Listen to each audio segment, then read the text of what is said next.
بسم اللہ الرحمن الرحیم۔ السلام علیکم۔ اسلامک اسٹڈیز کے موسٹ امپورٹنٹ MCQs کی سیریز کا یہ پارٹ 10 ہے۔ اس ویڈیو میں ہم نبی پاک صلی اللہ علیہ وسلم کی مدنی زندگی میں فرسٹ سنہ ہجری، سیکنڈ سنہ ہجری اور تھرڈ سنہ ہجری کی جو امپورٹنٹ پوائنٹس ہیں ان کے MCQs کو ڈسکس کریں گے۔ تو ہماری اس ویڈیو کا جو ٹاپک رہے گا وہ مدنی life of holy prophet peace be upon him یہ رہے گا۔ ان فرسٹ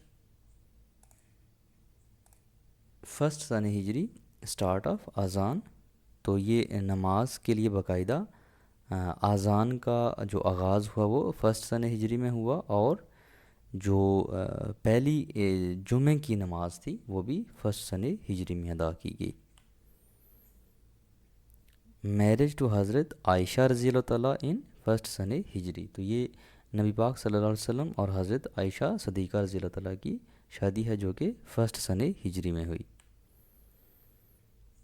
یہ ایک بہت امپورٹنٹ ایونٹ ہوا اسلام کی ہسٹری میں، چینج آف قبلہ، تو یہ 2 سنہ ہجری میں ہوا۔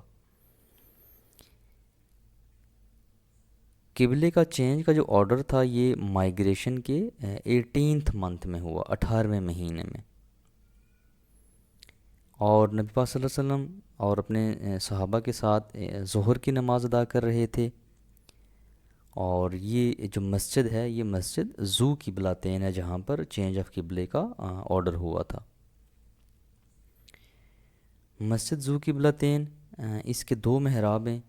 ایک جو محراب ہے وہ مسجد اقصیٰ کی طرف ہے جو فرسٹ قبلہ ہے اور مسلمانوں کا، اور جو دوسرا محراب ہے وہ خانہ کعبہ کی طرف ہے۔ تو اس طرح مسجد ذو قبلتین کے 2 محراب ہیں۔ مسجد ذو قبلتین یا مسجد ذو قبلتین بھی کہتے ہیں اور مسجد قبلتین بھی کہتے ہیں۔ تو مسجد ذو قبلتین یا مسجد قبلتین کا جو پرانا نام ہے وہ مسجد بنو سلیم ہے۔ قبلے کا چینج کا جو آرڈر تھا یہ سورہ بقرہ کی آیت نمبر 44 میں اللہ کی ذات نے یہ آرڈر دیا تھا نبی پاک صلی اللہ علیہ وسلم کو۔ میرج آف حضرت فاطمہ رضی اللہ تعالیٰ وز حضرت علی رضی اللہ تعالیٰ ان 2 آفٹر ہجرہ، تو یہ حضرت فاطمہ رضی اللہ تعالیٰ اور حضرت علی رضی اللہ تعالیٰ کی جو شادی ہے یہ بھی 2 سنہ ہجری میں ہوئی۔ جہاد کی فرضیت بھی 2 سنہ ہجری میں ہوئی۔ زکوٰۃ کی فرضیت بھی 2 سنہ ہجری میں ہوئی۔ تو زکوٰۃ کے اللہ کی ذات نے قرآن میں 8 ہیڈز بتائے ہیں جن کو ہم کہتے ہیں مصارف زکوٰۃ۔ یہ جو مصارف زکوٰۃ ہیں یہ سورہ توبہ کی ورس نمبر 60 میں اللہ کی ذات نے بیان فرمائے۔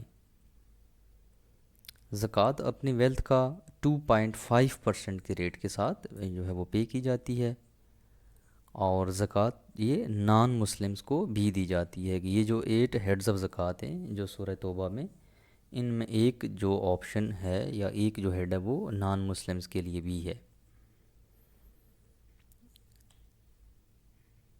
زکوٰۃ کا جو نصاب ہے وہ سونا 7.5 تولہ جو سونا ہے، اور یہ 85 گرامز بنتا ہے، اور 52.5 تولے چاندی ہے جو کہ 612.36 گرامز بنتا ہے۔ تو جانوروں میں کیملز کی تعداد جو ہے وہ 5 اور 5+ یہاں سے زکوٰۃ کا جو ہے وہ نصاب سٹارٹ ہو جاتا ہے۔ اسی طرح جو کاؤز یا بفلوز ہیں ان کی تعداد اگر 30 یا 30+ ہے تو ان کے اوپر زکوٰۃ فرض ہو جاتی ہے۔ گوٹس اور جو شیپ ہیں ان کی تعداد جب 40 یا 40+ ہوتی ہے تو اس وقت ان کے اوپر زکوٰۃ دینا فرض ہو جاتی ہے۔ عشر is paid on agriculture products, تو یہ بھی ایک جو اسلامک فائنینشیل سسٹم ہے اس کا ایک ٹیکس ہے جو کہ ایگریکلچر پروڈکٹس کے اوپر لیا جاتا ہے۔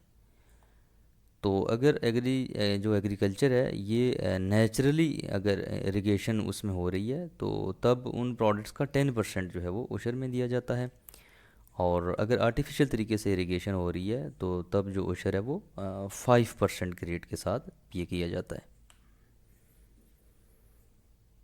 خراج ازا لینڈ ٹیکس، یہ اس سے مراد ہے کہ جو زمین اسلامک جو سلطنت ہے وہ اس کی ملکیت ہے، تو جب اسلامی سلطنت وہ زمین کسی بندے کو دیتی ہے کہ وہ اس کو استعمال کرے کاشتکاری کے لیے یا کسی اور پرپز کے لیے، تو پھر اس زمین کے اوپر جو اسلامک سلطنت جو ٹیکس لیتی ہے اس کو خراج کہتے ہیں۔ اگر ابھی تک آپ نے چینل کو سبسکرائب نہیں کیا تو چینل کو سبسکرائب کر دیں اور بیل آئیکن کو پریس کر دیں تاکہ ہر نئی آنے والی ویڈیو کا نوٹیفیکیشن آپ کو ملتا رہے۔ First funeral prayer in first after ہجرہ، تو یہ پہلی نماز جنازہ تھی جو فرسٹ سن ہجری میں ادا کی گئی، اور یہ نماز جنازہ کس کی تھی؟ حضرت اسد بن زرارہ رضی اللہ تعالیٰ کی تھی۔ تو یہ وہ پہلے صحابی رسول ہیں جن کی فرسٹ جو ہے وہ نماز جنازہ ادا کی گئی۔ تو اس فیونرل کو جو لیڈ کیا وہ نبی پاک صلی اللہ علیہ وسلم نے خود کیا، نبی پاک صلی اللہ علیہ وسلم نے اس نماز جنازہ کی امامت فرمائی۔ عثمان بن معزون رضی اللہ تعالیٰ فرسٹ بریڈ ان جنت البقیع، جنت البقیع یہ ایک مدینہ منورہ میں مسجد نبوی کے ساتھ ایک قبرستان ہے۔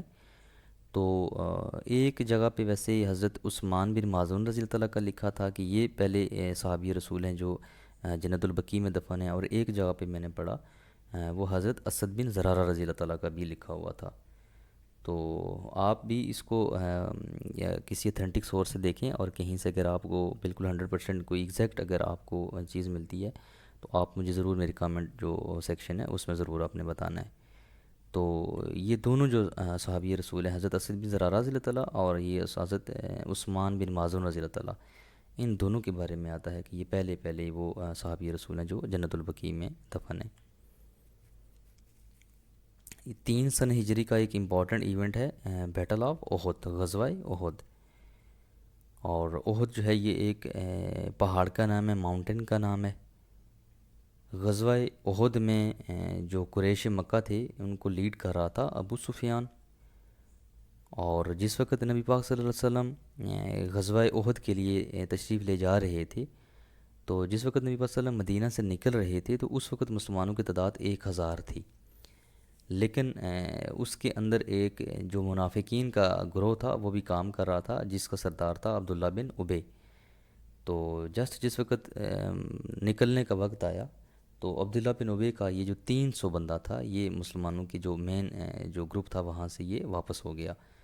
تو اس طرح مسلمانوں کی اب جو تعداد رہ گئی تھی وہ صرف 700 مسلمان رہ گئے تھے۔ تو عبداللہ بن ابی نے یہ ایک ٹیکنیک استعمال کی تھی کہ جس وقت ہم اتنے سارے لوگوں کو مین جو گروپ ہے وہاں سے جب نکالیں گے تو باقی لوگ بھی بدل ہو جائیں گے، اور ان کے اندر بھی ایک عجیب قسم کی ذہنی کشمکش پیدا ہوگی کہ وہ جائیں یا نہ جائیں۔ تو اس نقطہ نظر کا رکھتے ہوئے اس نے مسلمانوں کو نقصان پہنچانے کے لیے یہ ٹیکنیک استعمال کی تھی کہ اپنے 300 بندے وہاں سے یہ واپس لے کے آ گیا تھا۔ تو غزوہ احد میں دونوں جو آرمیز تھیں ان کا یہ ایک مختصر سا کمپیریزن تھا۔ مسلمان جو مجاہدین تھے ان کی تعداد 700 تھی، اور غزوہ احد میں مسلمان جو ہے وہ 70 مسلمان شہید ہوا، اور جو قریش مکہ تھے ان کی تعداد 3000 تھی، اور قریش مکہ کے 20 لوگ جو ہیں وہ اس غزوہ میں مارے گئے۔ غزوہ احد میں مسلمانوں کو اتنا زیادہ جو نقصان ہوا اس کی ایک ریزن تھی، اور وہ تھی نبی پاک صلی اللہ علیہ وسلم کا ایک فرمان، ایک حکم نہ ماننا۔ یہ ایک صحابی رسول ہے حضرت عبداللہ بن جبیر رضی اللہ تعالیٰ، حضرت نبی پاک صلی اللہ علیہ وسلم نے ان صحابی کو ایک دستہ دیا جو کہ 50 تیر انداز کے اوپر مشتمل تھا، 50 آرچرز تھے، اور نبی پاک صلی اللہ علیہ وسلم نے ان کو ایک پہاڑ کے اوپر بھیج دیا، اور اس پہاڑ کا نام تھا جبل روما، اور ساتھ میں یہ نصیحت کی کہ جنگ کا فیصلہ جو بھی ہوتا ہے کہ مسلمان جیتتے ہیں یا ہارتے ہیں، آپ نے کسی بھی کاسٹ پہ اس جگہ کو نہیں چھوڑنا۔ لیکن جس وقت جنگ شروع ہوئی تو مسلمانوں کا سٹارٹ میں ہی پلہ بھاری رہا، اور ایک ٹائم ایسا آ گیا کہ کفار مکہ جو تھے وہ وہاں سے بھاگ نکلے تھے۔ تو جس وقت اس پہاڑی کے اوپر یہ جو 50 مسلمان یہاں پر کھڑے تھے حضرت عبداللہ بن جبیر رضی اللہ تعالیٰ کی قیادت میں، انہوں نے جب یہ سارا منظر دیکھا تو ان کو ان کے ذہن میں آیا کہ اب تو ہماری جو ہے وہ فتح ہو گئی ہے، تو سارے مشرکین چلے گئے ہیں، تو اب ہم اس جگہ کو چھوڑ دیتے ہیں۔ تو وہ ایک بڑی اسٹریٹجک جو ہے وہ پوائنٹ آف ویو سے ایک امپورٹنٹ جگہ تھی کہ اگر اس پہاڑ کی بیک سائڈ سے اگر کوئی آ کے حملہ کرتا تو وہ مسلمانوں کو بہت زیادہ نقصان پہنچا سکتا تھا۔ اور پھر وہی ہوا کہ جیسے ان صحابہ نے وہاں پر وہ جگہ چھوڑی، تو پچھلی طرف سے جو کفار مکہ کے اس وقت لوگ تھے، ان میں حضرت خالد رضی اللہ تعالیٰ شامل تھے، ابھی تک مسلمان نہیں ہوئے تھے۔ تو وہ ایک گھڑ سوار جو ہے ان کا دستہ تھا، اس کی قیادت فرما کر رہے تھے۔ تو حضرت خالد نے اس پہاڑ کے پیچھے سے گھوم کے جس وقت واپس وہ آئے اور انہوں نے مسلمانوں کے اوپر حملہ کیا، تو اس حملے میں پھر جو مسلمان وہاں پر مجاہدین تھے ان کا بہت زیادہ نقصان ہوا۔ اتنا زیادہ نقصان ہوا کہ بالکل جسٹ لائک ٹوٹل ایک جو آپ کہہ سکتے ہیں کہ جو جنگ کا نقشہ تھا وہ بدل گیا تھا۔ جو مسلمانوں کے حق میں تھا وہ سارا کا سارا مسلمانوں کے خلاف ہو گیا۔ تو مسلمانوں کی بہت زیادہ شہادتیں ہوئیں اس ایک حکم کے نہ ماننے کی وجہ سے۔ تو یہ حضرت موصب بن عمیر رضی اللہ تعالیٰ جو تھے وہ اسلامک فوج کے فلیگ بیریئر تھے، ان کے پاس اسلامک فوج کا جھنڈا تھا۔ تو اسی غزوہ احد میں حضرت موصب بن عمیر رضی اللہ تعالیٰ بھی شہید ہو گئے۔ تو جب کفار مکہ نے حضرت موصب بن عمیر رضی اللہ تعالیٰ کی لاش مبارک کو وہاں پر جنگ کے میدان میں دیکھا، تو انہوں نے یہ شور مچانا شروع کر دیا کہ نعوذ باللہ نبی پاک صلی اللہ علیہ وسلم شہید ہو گئے۔ تو وہ حضرت موصب بن عمیر رضی اللہ تعالیٰ تھے، چونکہ حضرت موصب بن عمیر رضی اللہ تعالیٰ کی جو شکل مبارک تھی وہ بہت حد تک نبی پاک صلی اللہ علیہ وسلم سے ملتی جلتی تھی۔ جو اسلامک جو لشکر تھا اس کی قیادت کچھ اس طرح سے تھی، جو ایڈوانس گارڈز تھے ان کی کمانڈ حضرت حمزہ رضی اللہ تعالیٰ کر رہے تھے، اور رائٹ ونگ کے جو کمانڈر تھے وہ حضرت زبیر بن العوام رضی اللہ تعالیٰ تھے، اور لیفٹ ونگ کی جو قیادت تھی وہ حضرت منظر بن عامر رضی اللہ تعالیٰ کے پاس تھی۔ غسیل الملائکہ از ٹائٹل آف حضرت حنظلہ رضی اللہ تعالیٰ۔ تو یہ حضرت حنظلہ رضی اللہ تعالیٰ بھی اسی غزوہ احد میں شہید ہوئے، اور ان کو نبی پاک صلی اللہ علیہ وسلم نے غسیل الملائکہ کا ٹائٹل دیا، خطاب دیا۔ وحشی واز ابیسینین سلیو تو آف ابو سفیان، تو یہ ابو سفیان کا ایک غلام تھا وحشی، اور یہ حبشہ کا رہنے والا تھا، ابیسینیا کا رہنے والا تھا۔ تو وحشی کا جو ایکچول نیم تھا وہ وحشی ابن حرب تھا۔ تو یہی وہ وحشی ابن حرب ہے جس نے حضرت امیر حمزہ رضی اللہ تعالیٰ کو ایک برچھی سے شہید کیا تھا۔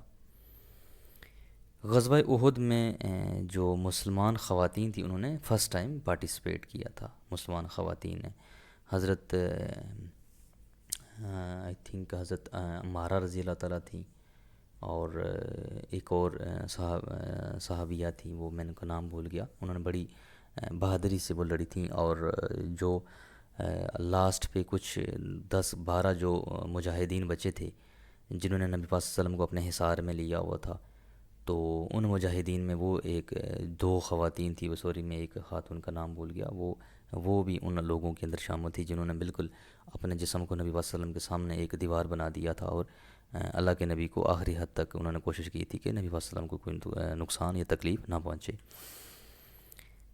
حضرت حمزہ رضی اللہ تعالیٰ buried in Uhud along with other martyrs، تو حضرت حمزہ رضی اللہ تعالیٰ اور باقی جو احد کے جو شہداء ہیں وہ ادھر ہی احد کے میدان میں ہی دفن ہیں۔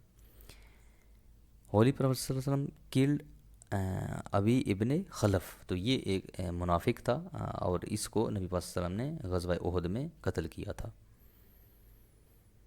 حضرت خالد رضی اللہ عنہ کمانڈر آف کیولری آف قریش مکہ، تو یہ وہی گھڑ سوار دستہ تھا جنہوں نے مسلمانوں کا بہت زیادہ نقصان کیا تھا، تو اس کی قیادت حضرت خالد رضی اللہ تعالیٰ کر رہے تھے۔ حضرت خالد رضی اللہ تعالیٰ اور حضرت خالد رضی اللہ کے ساتھ حضرت اکرمہ رضی اللہ تعالیٰ بھی تھے، تو دونوں اس وقت تک یہ مسلمان نہیں ہوئے تھے۔ تو 300 ہجری کے بعد یہ جو ایک غزوہ ہے غزوہ بنو نذیر، غزوہ بنو نذیر یہ جیوز کا جو قبیلہ تھا بنو نذیر، یہ اس کے خلاف تھا، اور یہ 4 سنہ ہجری میں ہوا تھا۔ تو یہ اصل میں اس غزوہ اس لیے ہوا تھا غزوہ کہ جو بنو نذیر کے لوگ تھے انہوں نے نبی صلی اللہ علیہ وسلم کو شہید کرنے کی ایک انہوں نے سازش کی تھی، تو وہ پکڑی گئی تھی، تو اس کی پاداش میں پھر ان کو یہ سزا دی تھی اس غزوہ کے رزلٹ میں۔ تو اسی غزوہ کے دوران جو شراب ہے وہ بھی حرام ہوئی تھی، غزوہ بنو نذیر کے دوران، جو کہ 4 سنہ ہجری میں ہوا۔ تو آج کی ویڈیو بس اتنی ہی، انشاءاللہ پھر نیکسٹ ویڈیو میں پھر سے ملاقات ہوگی۔ اللہ حافظ۔